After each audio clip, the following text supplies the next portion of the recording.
Hello and welcome to Noble Career Classes. दोस्तों इस video का जो हमारा टॉपिक रहेगा वो रहेगा क्लास 10 का हमारा राइज ऑफ नेशनलिज्म का जो चैप्टर है नेपोलियन और नेपोलियन के द्वारा किए गए जो रिफॉर्म्स हैं यानी कि सिविल कोड ऑफ 1804। इसमें हम अच्छे से डिस्कशन करेंगे क्या उसके बेनिफिट्स रहे और क्या उसके डिसएडवांटेजेस रहे, क्या उसके ड्रॉबैक्स रहे, क्यों लोगों को फिर बाद में, पहले तो नेपोलियन बहुत पसंद आया लेकिन बाद में नेपोलियन का रूल उनको पसंद नहीं आता। ये हमारी सीरीज का दोस्तों तकरीबन कोई तीसरा या चौथा लेक्चर है। ऑलरेडी 2-3 लेक्चर हमने देखे। क्लास 10 सोशल साइंस हिस्ट्री हम पढ़ रहे थे। डिस्क्रिप्शन में प्लेलिस्ट का लिंक है, आप उस प्लेलिस्ट को एक्सेस कर सकते हैं, बाकी लेक्चर्स भी देख सकते हैं अगर आपको ये लेक्चर अच्छा लगेगा तो। Now let's start. पिछली वीडियो में हमने ये देखा कि किस तरीके से ये जो जैकोबिन क्लब हैं डिफरेंट एरियाज में जर्मनी में बनते हैं और जर्मनी में ये एल्मेनाक भी जो है वो भी बनाया जाता है बाय एंड्रियस रब्बैन। ये पिछली वीडियो में हमने देखा। और जर्मनी के जो रेवोल्यूशनरीज हैं उन्होंने ये बोला कि हमारा एम है कि हम नेशनलिज्म की फीलिंग पूरे के पूरे यूरोप में जो है वो फैलाएं। सिंपल। हमने ये भी देखा कि 1789 में वेट चलो जी 1789 में फ्रेंच रेवोल्यूशन होता है। सिंपल, फ्रेंच रेवोल्यूशन होता है। फ्रेंच रेवोल्यूशन होने की वजह से यहाँ पे जो राजा होता है आपका लुइस 16 जो राजा है उसकी पावर खत्म कर दी जाती है और यहाँ पे पावर सारी के सारी किसके पास चले जाती है? नेशनल असेंबली के पास चले जाती है। नेशनल असेंबली यानी कि लोगों के द्वारा चुनी गई असेंबली। इस नेशनल असेंबली ने कॉन्स्टिट्यूशन ऑफ फ्रांस भी बनाया, कॉन्स्टिट्यूशन ऑफ फ्रांस भी बनाया, ये हमने देख लिया। दोस्त अच्छा खासा फ्रांस का एडमिनिस्टर चल रहा था जब कॉन्स्टिट्यूशन बना। बट ये कॉन्स्टिट्यूशन में कुछ पंगे हो गए दोस्तों, कुछ पंगे हो गए। पंगे क्या हो गए जरा ये समझो। देखो जब कॉन्स्टिट्यूशन बनाया गया ना तो वोटिंग राइट्स मिले, लेकिन दोस्तों ना तो विमेन को वोटिंग राइट्स नहीं मिले और दूसरे जो नॉन टैक्स पेयर यानी कि जो बंदे टैक्स पे नहीं ना करते थे, कॉमन जो लोग थे जो टैक्स नहीं पे करते थे उनको भी वोटिंग राइट नहीं मिले। ठीक है, तो जब सब लोगों को वोटिंग राइट नहीं मिले तो ये जो नॉन टैक्स पेयर थे, ये जो गरीब तबके तो लोग थे, इनको बहुत ज्यादा गुस्सा आया और इनका गुस्सा निकलता है दोस्तों कैसे? ये सारे मेंबर बन जाते हैं किसके? जैकोबिन क्लब्स के। और ये जैकोबिन क्लब्स जो है बहुत ज्यादा परेशानी क्रिएट करते हैं फ्रांस में, बहुत ज्यादा परेशानी क्रिएट करते। जो भी जैकोबिन क्लब्स की आइडियोलॉजी के अगेंस्ट जाता था, जो भी इनके खिलाफ जाता था, उसको ये मरवा देते। इवन कि इन्होंने लुइस को भी मरवा दिया, उसकी बीवी मैरी एंटोनीट को भी मरवा दिया। ये हम 9th क्लास में भी पढ़ते हैं दोस्त। जब फ्रांस की कंडीशंस और ज्यादा खराब होने लग गई नाउ इस टाइम पे 1804 में एक बंदा सारी की सारी पावर अपने कंट्रोल में ले लेता है और वो बंदा कौन है? नेपोलियन। ठीक है, आपकी किताब में ये नहीं है, आपकी 10th क्लास में ये नहीं है, लेकिन इसको समझने के लिए आपको ये समझना पड़ेगा कि कैसे नेपोलियन की पावर बढ़ती है। आप समझे 1789 में कॉन्स्टिट्यूशन बना, देन उसके बाद में जैकोबिन क्लब के लोगों ने बहुत ज्यादा मारकाट की, पूरा सिस्टम जो है सारा सिस्टम खराब हो गया। इसके चलते पावर किसके पास आ गई? नेपोलियन के पास आ गई दोस्त। अब नेपोलियन अपने आप को क्या घोषित करता है? एम्परर घोषित करता है। एम्परर का मतलब राजा, कोई वोटिंग नहीं होगी, कोई कॉन्स्टिट्यूशन नहीं होगा, मेरा ऑर्डर चलेगा, मैं एम्परर हूं। एम्परर समझते हैं? एक राजा हूं फ्रांस का। तो दोस्तों जो फ्रांस आपका कॉन्स्टिट्यूशनल मोनार्की बना था, यानी कि जहां पे कॉन्स्टिट्यूशन के हिसाब से गवर्नमेंट चलाने की बात की गई थी, नाउ अब वहां पे दोबारा से कौन आ चुका है? एम्परर आ चुका है। और उस एम्परर की बात एज पर योर किताब हम पढ़ने वाले हैं इस पर्टिकुलर लेक्चर में। Now let's discuss Napoleon. अब आपकी किताब की लाइंस में आपको पढ़ के सुनाता हूं, ठीक है। बोल रहे नेपोलियन जब डिफरेंट एरियाज को जीत लेता है, पहले तो जनरल होता है आर्मी का, तो आसपास के जितने इलाके हैं वो सब जीत लेता है। पोलैंड जीत लेता है, जर्मनी जीत लेता है, देन उसके बाद स्विट्जरलैंड जीत लेता है, देन उसके बाद नीदरलैंड जिसको हॉलैंड बोलते हैं वो जीत लेता है। इन सारे एरियाज में इसकी हुकूमत जो है नेपोलियन की हो जाती है। ठीक है, चलो जी, बोलते हैं जी within the wide swath of territory that come under his control. किसके कंट्रोल में? नेपोलियन। बोला वो सब इलाके, वो सब टेरिटरीज का मतलब एरियाज जो इसके कंट्रोल में आते हैं, Napoleon set about introducing many of the reforms that he had already introduced in France.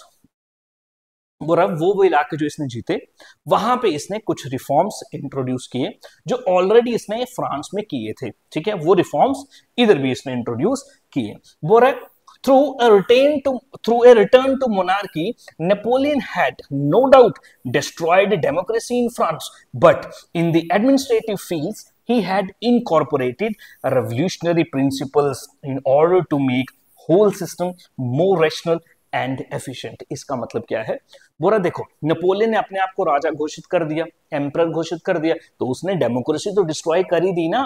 वही बोलता है, बोला नो डाउट ही डिस्ट्रॉयड डेमोक्रेसी, उसने डेमोक्रेसी तो तबाह की लेकिन उसने कुछ रिफॉर्म्स भी लाए, उसने कुछ अच्छे काम भी किए। वो रिफॉर्म्स क्या थे वो हम देखेंगे। दोस्तों इसका सबसे बड़ा रिफॉर्म क्या है, Napoleonic code, French civil code जो इसने दिया, फ्रेंच सिविल कोड दोस्तों, ठीक है।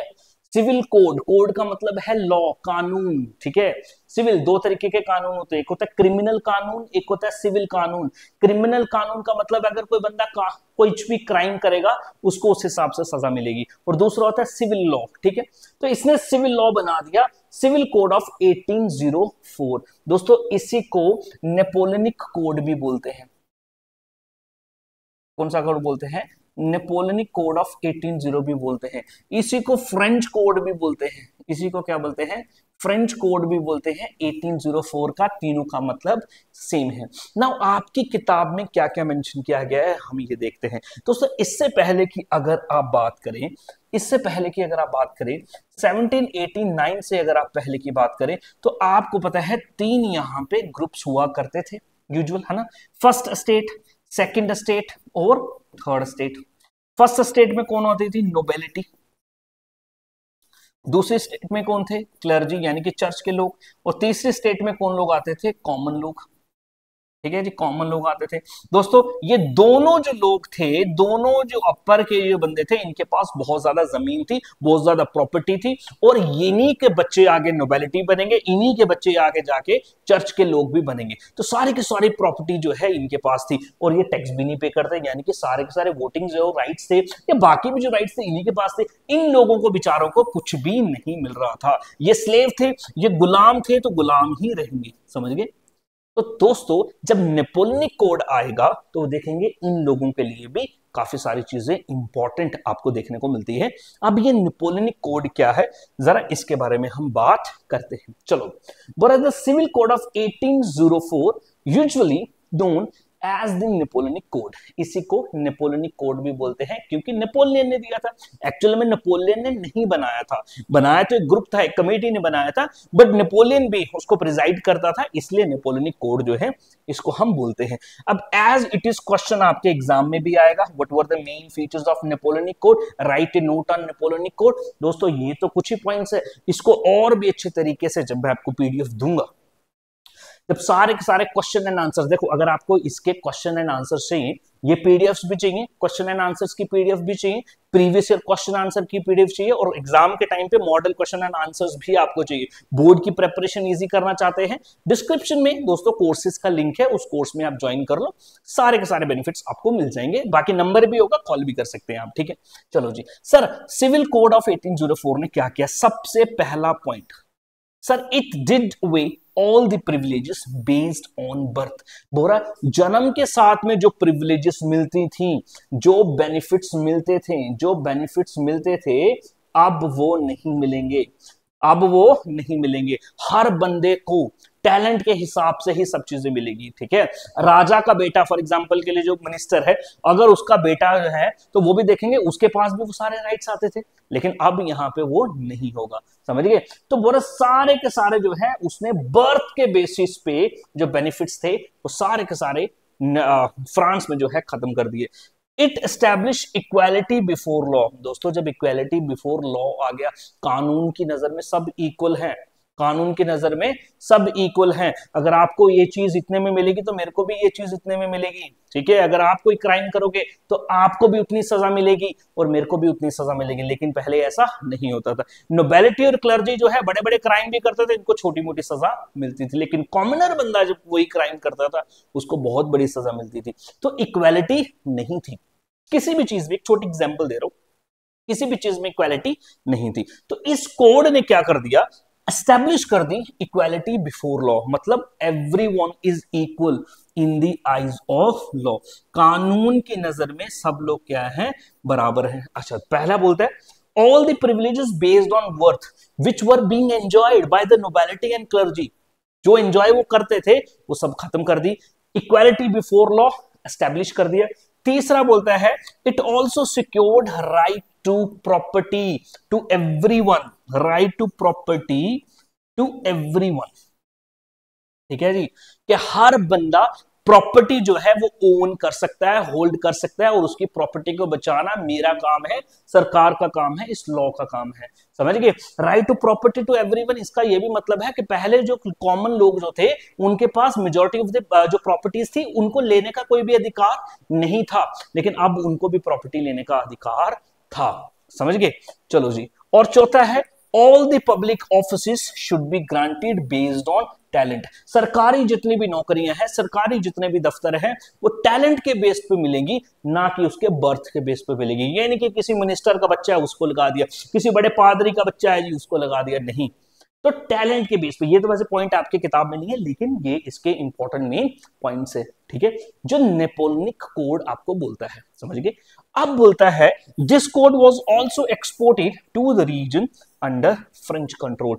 पूरा इसी कोड को उन सब इलाकों में भी लेके गए जो फ्रांस के कंट्रोल में थे, यानी कि पोलैंड, स्विट्जरलैंड, बेल्जियम, उन सब इलाके में भी लेके गए। नाउ अब हम देखेंगे वो इलाके जो नेपोलियन के कंट्रोल में थे या फिर फ्रांस के कंट्रोल में थे, वहां पे क्या क्या हुआ। तभी लिखा है ऊपर नेपोलियन आउटसाइड फ्रांस, ठीक है। चलो जी, पहले अगर हम बात कर ले, बोलता है in the Dutch republics, Dutch में, स्विट्जरलैंड में, इटली में और जर्मनी में, ठीक है। नेपोलियन क्या करता है आप सभी को पता है। पहली बात, नेपोलियनिक कोड तो आएगा ही आएगा, वो सारे इंपॉर्टेंट पॉइंट्स थे।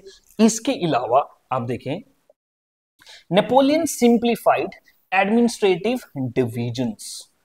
सर एडमिनिस्ट्रेटिव डिविजन्स का क्या मतलब होता है, समझो। इंडिया बटा है 28 स्टेट्स में एंड 8 यूनियन टेरिटरीज में। फिर ये यूनियन टेरिटरीज और स्टेट बटी हैं डिस्ट्रिक्ट्स में, डिस्ट्रिक्ट्स बटी हैं तहसील्स में, फिर गांव में। ये क्या है, एडमिनिस्ट्रेटिव डिविजन्स है। एडमिनिस्ट्रेशन को इजी करने के लिए डिविजन्स बनाते हैं, ठीक है। नेपोलियन से पहले इन सब इलाकों में जो एडमिनिस्ट्रेटिव डिविजन्स थी ये बहुत बेकार थी, बहुत बेकार थी। बहुत बेकार क्या थी, छोटे छोटे एरियाज थे, इस तरीके से छोटे छोटे स्टेट्स थे। तो बहुत सारे ऐसे स्टेट्स थे। तो नेपोलियन जो है इसको सिंप्लीफाइड करने की कोशिश करता है। सर वो कैसे सिंप्लीफाइड करता है, ठीक है, तो वो छोटे छोटे इलाकों को लेके मर्ज कर देता है और एक बड़ा एडमिनिस्ट्रेटिव यूनिट जो है वो बना देता है। जैसे जर्मनी आप देखेंगे 39 कॉन्फेडरेशन बना देता है, तो 39 स्टेट्स में उसको बांट देता है। तो वही यहां पे बोलता है कि पहला पॉइंट क्या करता है, सिंपल कर देता है एडमिनिस्ट्रेटिव डिविजन्स। होप आपको पॉइंट समझ आया। दूसरा, he also abolished the feudal system and freed peasants from serfdom and manorial dues। अब इसको भी समझो, इसका मतलब क्या है, देखो बोल रहा है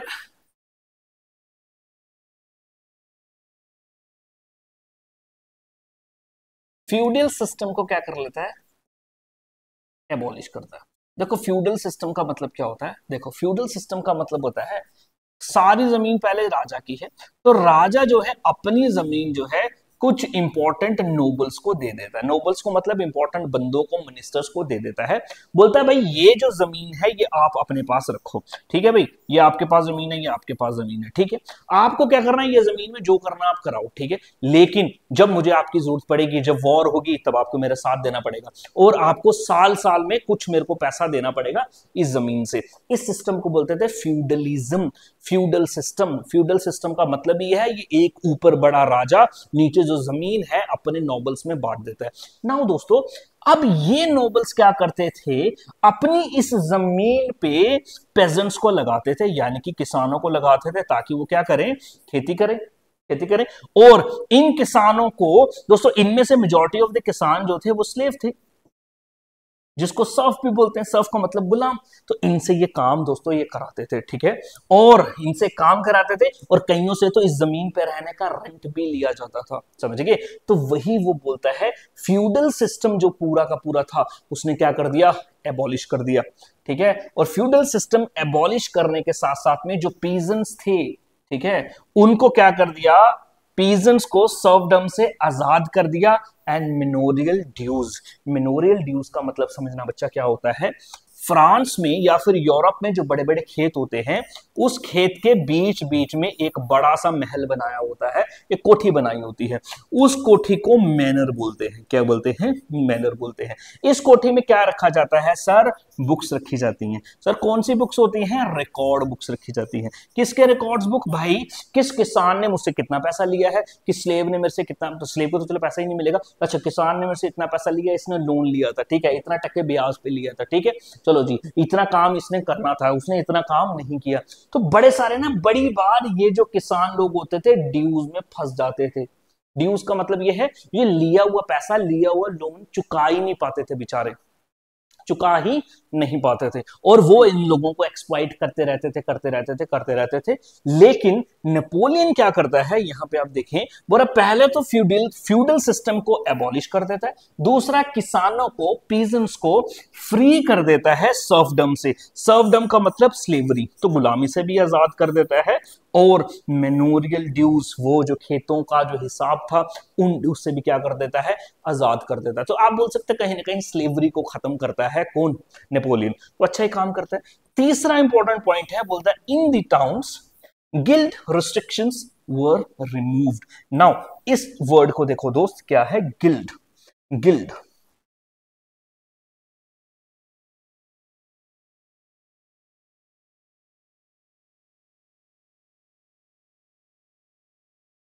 गिल्ड दोस्तों, गिल्ड क्या होता है,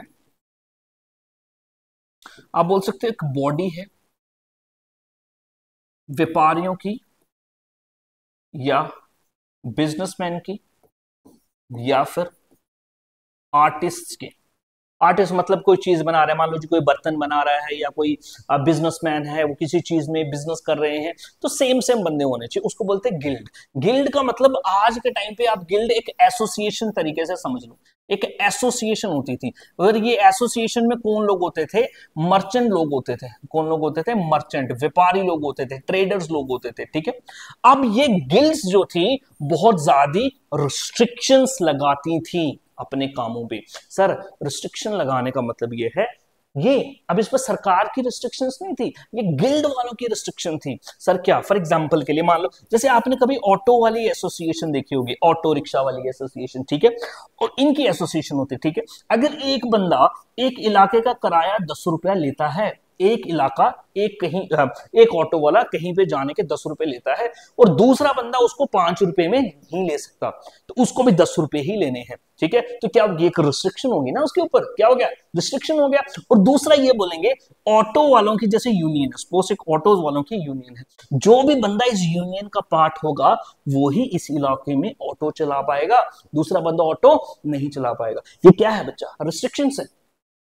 अब मैं जाऊंगा वहां पे ऑटो चलाने के लिए, मुझे वो चलाने ही नहीं देंगे क्योंकि मैं उनका मेंबर नहीं हूं। वैसे ही ये जो गिल्ड्स थे बहुत ज्यादा रिस्ट्रिक्शंस इन्होंने बनाई हुई थी, सब बंदों को बिजनेस करने नहीं दिया जाता था, और अपने हिसाब से बिजनेस करते थे, कौन कौन से प्रोडक्ट कौन बनाएगा ये सब लोग डिसाइड करते थे। तो दोस्तों ये जो है ये फ्री ट्रेड के अगेंस्ट है, किसके अगेंस्ट है, फ्री ट्रेड के अगेंस्ट। सर फ्री ट्रेड का मतलब ये होता है सब लोगों को आजादी है कि आप कोई भी बिजनेस करो, काम धंधा करो, आपको कोई नहीं रोकेगा। ये नहीं कि बस कुछ ही लोग काम धंधा करें। तो ये गिल्ड वाले जो है इस पावर का बड़ा मिसयूज कर रहे थे।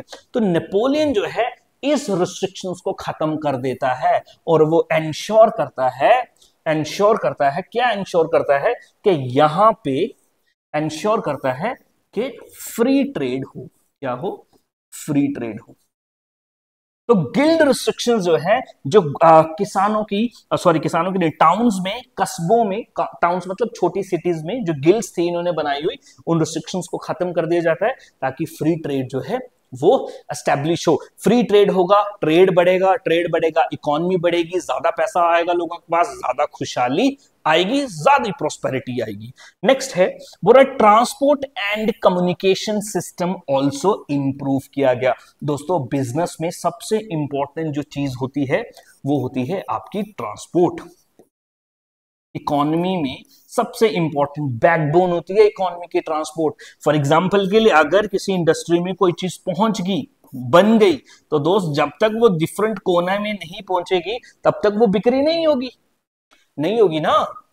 तो उसके लिए क्या चाहिए? ट्रांसपोर्ट। तो ट्रांसपोर्ट सिस्टम इसने बड़ा अच्छा कर दिया।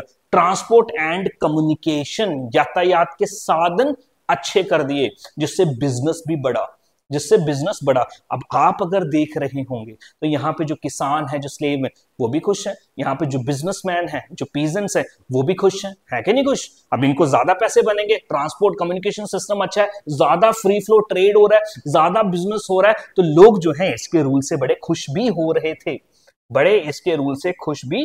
रहे थे। जल्दी देखें, वही मैंने इधर लिख दिया इफेक्ट्स। तो इसके क्या इफेक्ट्स हुए?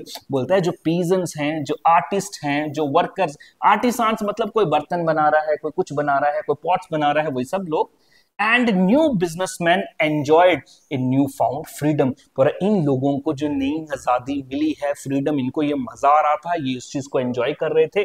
Businessman and small scale producer of goods का मतलब होता है चीजें मतलब कुछ आइटम्स, ठीक है, वो क्या कर रहे थे?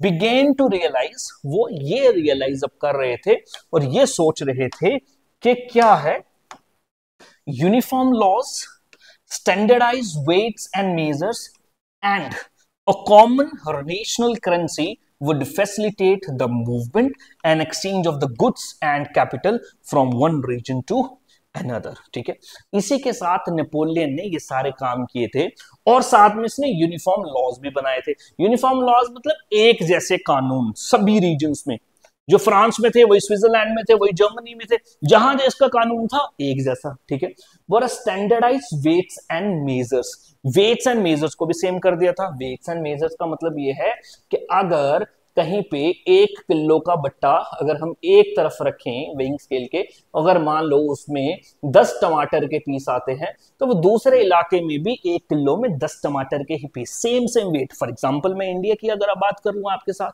अगर आप 10 रुपए में एक चॉकलेट अगर आप यूपी में लेते हो तो महाराष्ट्र में भी 10 रुपए की चॉकलेट आपको मिल जाएगी, वो सेम। ऐसा नहीं होगा कि वहां पे नहीं मिलेगी, तो वो क्या सेम है वेट। वहीं अगर आपको 1 किलो में 10 आलू चढ़ गए, आपके लिफाफे में 10 आलू आ गए 1 किलो में, तो कहीं भी लोगे भाई 10 से आएंगे, ऐसा नहीं होगा कहीं पे एक ही आएगा। अब ये मत बोलना सर 1 आलू बड़ा होगा। तो वेट्स और मेजर्स का मतलब है मेजरिंग यूनिट्स, मीटर्स, ठीक है, मीटर्स, ठीक है, सेंटीमीटर्स, इंचेस, किलोमीटर्स, समझ गए? तो सेम है। पहले क्या थे? अलग अलग थे, हर एक एरिया में अपने वेट्स एंड मेजर्स, वहां पे कुछ है, यहां पे कुछ है, तो वो भी इसने सेम कर दिए थे। एंड कॉमन नेशनल करेंसी भी सेम कर दी थी। करेंसी सेम करने का मतलब ये है भाई, जम्मू एंड कश्मीर में जो 10 का नोट चलता है, जो 100 रुपए चलते हैं, वही तो पंजाब में भी चलते हैं, जो हरियाणा में चलता है वही तो मध्य प्रदेश में भी चलता है। ये नहीं कि मध्य प्रदेश की अलग करेंसी है, महाराष्ट्र वालों की अलग है, तमिलनाडु की अलग है, एक ही है ना करेंसी। जब हम फॉरेन में जाते हैं वहां पे अलग होती है, तो फिर हमें पैसा चेंज करना पड़ता है, तो ये बहुत झंझट होता है। तो इसने करेंसी भी सेम कर दी दोस्तों। अभी भी अगर आप यूरोप की बात करेंगे तो वहां पे कॉमन करेंसी चलती है यूरो, वहां पे कॉमन करेंसी चलती है यूरो। यूरोप के किसी भी इलाके में चलो यूरो दो, यूरो दे के आपको सामान मिल जाएगा। वैसे अलग अलग भी करेंसी है, लेकिन एक कॉमन करेंसी भी है यूरो। तो इसने भी एक नेशनल करेंसी जो है वो बना दी।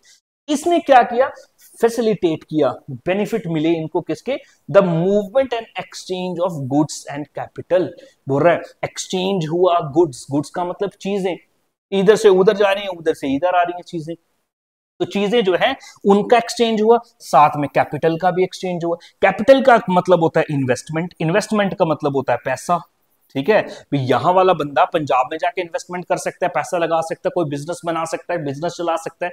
तो एक इलाके से लिखा है वन रीजन टू अनदर, तो ये सारे के सारे बेनिफिट्स जो है ये लोगों ने, ये बिजनेसमैन ने, ये प्रोड्यूसर्स ने एंजॉय किए, किसके रिफॉर्म्स की वजह से, नेपोलियन के रिफॉर्म्स की वजह से। डोंट वरी, जब इसके क्वेश्चन आंसर मैं फॉर्म करूंगा ना, आपके सारे मसले मैं हल कर दूंगा दोस्तों, सारे मसले हल कर दूंगा, सारे questions, long answer, short answer, objective type, एक नंबर भी छूटने नहीं दूंगा, एक नंबर भी छूटने नहीं दूंगा, 100 में से 100 याद रख लेना आप, ठीक है। नाउ आगे मैंने टाइटल दे दिया इसको मिक्स्ड रिएक्शंस। दोस्तों अभी आपने देखा नेपोलियन ने जो काम किया, बड़ा बहुत बढ़िया लग रहा है भाई, बहुत बढ़िया, मजा आ रहा है, बहुत पैसा बन रहा है, लोग खुश हैं, लेकिन कुछ इसने उल्टे काम भी कर दिए। कोई भी गवर्नमेंट होती है दोस्त, जब वो अच्छा काम करती है, उस अच्छे काम के साथ कुछ बुरे काम भी होते हैं जो लोगों को पसंद नहीं आते। तो ऐसा ही ऐसे एरियाज जहां जहां पे नेपोलियन ने अपनी हुकूमत एस्टेब्लिश की थी, वहां पे लोगों के रिएक्शन कैसे थे, मिक्स्ड रिएक्शन थे, वही लिखा है। बड़ा इतना सब करने के बाद भी हाउएवर इन द एरियाज, वो इलाके कॉन्कर्ड जो उसने जीते थे, the reactions of the population of French rule were mixed, mix थे, अच्छे भी थे बुरे भी थे, ठीक है। Initially in many places such as Holland, Holland मतलब आपका Netherland, Switzerland, as well as in certain cities like आपका आ जाएगा ब्रुसेल्स, बेल्जियम की कैपिटल है, ठीक है जी, मेंस जर्मनी में है, मिलान इटली में है, वॉर्शा पोलैंड में है, समझ गए। ये सारी सिटी, जब मैं आपको नोट्स दूंगा ना, उसके आगे लिखा होगा कहां पे है, कहां पे है, कहां पे है। नोट्स चाहिए आपको, डिस्क्रिप्शन में लिंक है, वहां से मिलेंगे दोस्त, ठीक है। The French armies were welcomed as the harbingers of liberty। पूरा इनिशियल स्टेज में फ्रेंच जो इलाके, फ्रेंच आर्मी जो इलाके जा रही थी जीतने के लिए नेपोलियन के अंडर इन सिटीज में, लोगों ने वेलकम किया इसको, बोला जी जहां जैसा जैसा फ्रांस में बढ़िया काम हुए, हमारे यहाँ पे भी होगा, हमारे यहाँ पे भी डेमोक्रेसी आएगी, हमारे यहाँ पे भी कॉन्स्टिट्यूशन बन जाएगा, समझ रहे हैं, ठीक। बड़ा इनिशियल स्टेज में इन्होंने क्या किए, बहुत ज्यादा उसको वेलकम किया। हार्बिंगर का मतलब है लेके आने वाला, ठीक है। लिबर्टी मतलब आजादी, फ्रीडम, तो पहले तो इनको वेलकम किया, but in initial enthusiasm soon turned into hostility. Hostility का मतलब है एनिमिटी, एनिमिटी का मतलब है दुश्मनी। लोगों को ये ज्यादा देर तक खुश नहीं कर पाया। क्यों नहीं कर पाया, अभी आपको पता लगेगा। As it became clear that the new administrative arrangements did not go in hand with political freedom। दोस्तों बेनिफिट्स तो मिल रहे थे, इकोनॉमी तो ठीक थी, पैसा तो बन रहा था, लेकिन पॉलिटिकल फ्रीडम नहीं मिल रही थी, लोगों को बोलने का अधिकार नहीं था, लोगों को राइट्स नहीं थे, समझ रहे हैं। हर चीज पे कंट्रोल था नेपोलियन का, जो लोगों को बड़ा परेशान करता है। नाउ लेट्स सी क्या है, वही मैंने लिख दिया ऊपर, disadvantages of the Napoleon's rule, तो नेगेटिव फीडबैक जो थे, ड्रॉबैक्स थे, क्यों, वो क्या क्या चीजें थी जो नेगेटिवली इंपैक्ट कर रही थी। पहला था इंक्रीज्ड टैक्सेशन। नेपोलियन ना बड़े ज्यादा वॉर्स लड़ रहा था, यूरोप में ना बहुत ज्यादा वॉर्स लड़ रहा था। वॉर्स लड़ने के लिए पैसा चाहिए, तो पैसा चाहिए दोस्तों, बहुत ज्यादा टैक्सेशन करता है, बहुत टैक्स लगाता है, बहुत टैक्स लगाता है। तो वही लिखा है इंक्रीज्ड टैक्सेशन। पहला क्या हो गया, टैक्स को बढ़ाया। दूसरा है सेंसरशिप। सेंसरशिप का मतलब होता है रिस्ट्रिक्शंस, कंट्रोल, समझ रहे हो। लोग क्या देखेंगे, कौन से प्रोग्राम्स देखेंगे, क्या करेंगे, क्या नहीं करेंगे, सब चीजें कैसी थी, सेंसरशिप के अंडर थी, सेंसरशिप के अंडर थी। सेंसरशिप किसकी, गवर्नमेंट की। गवर्नमेंट किसकी है, नेपोलियन की। दूसरा उल्टा काम था। तीसरा था force, very very important, forced conscription into the French आर्मीज। Conscription का मतलब है एडमिशन, एडमिट करना, जबरदस्ती भर्ती किए जा रहे थे बंदे, कहां पे, फ्रांस की आर्मी में required to conquer rest of the Europe. दोस्तों मैंने बताया नेपोलियन बहुत ज्यादा वॉर्स लड़ रहा था, बहुत ज्यादा वॉर लड़ने के लिए उसको पैसा चाहिए था तो टैक्सेशन लगाया, और वॉर में बंदे भी चाहिए होते लड़ने के लिए, तो जबरदस्ती बंदों को आर्मी में भर्ती कर रहा था। जो बंदे आर्मी में नहीं जाना चाहते थे, नहीं मरना चाहते थे, तो लोगों को नेपोलियन का रूल जो है फिर वो ज्यादा भा नहीं रहा था, वो तंग हो रहे थे इसके रूल से। पहले तो बोला जी welcome sir welcome, you are the harbinger of liberty, but अब इन्होंने बोला सर नहीं, हमसे ना हो पाएगा, हम आपको पसंद नहीं कर रहे हैं, समझ गए। और बोल रहा है इस वजह से all seemed to outweigh the advantage of the administrative changes। जो उसने एडमिनिस्ट्रेशन में चेंजेस लाए थे और ये जो उल्टे काम कर दिए, उस चेंजेस का उन बेनिफिट्स जो थे उनका कोई भी फायदा नहीं हुआ, क्योंकि उसने ये सारे पंगे भी कर दिए थे, आउटवे कर दिया था दोस्त, ठीक है। आउटवे करने का मतलब ये है कि नुकसान ज्यादा हो गया सर अच्छाई से, तो हमें ये बात पसंद नहीं आई।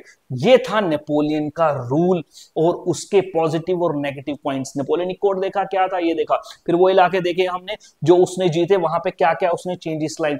एडमिनिस्ट्रेटिव डिवीजन को सिंप्लीफाई कर दिया, ठीक है, यूनिफॉर्म वेट्स एंड मेजर्स ले, अच्छे काम किए बट साथ में कुछ बुरे काम कर दिए। फोर्सफुली रिक्रूटमेंट कर दी दोस्त, सेंसरशिप कर दी, टैक्सेशन को बढ़ा दिया, जिसकी वजह से नेपोलियन का रूल बहुत ज्यादा अच्छा नहीं चला। इसी के साथ अब चलते देखेंगे पूरा का पूरा यूरोप नेपोलियन से तंग हो जाएगा, नेपोलियन से तंग हो जाएगा। और 1815 में 1815 में देखो 1804 में तो वो एम्परर बन गया था, और इसके चलते दोस्तों पूरा का पूरा यूरोप वो जीत लेता है। यूरोप के सारे मुल्क मिलके नेपोलियन को हरा देंगे दोस्तों 1815 में in the battle of Waterloo. वो आपको पढ़ना है, आने वाले लेक्चर्स में आपको पढ़ना है। इस वीडियो में इतना ही, thank you very much. Notes आपको डिस्क्रिप्शन में एप्लीकेशन से मिलेंगे। Thank you very much, have a nice day.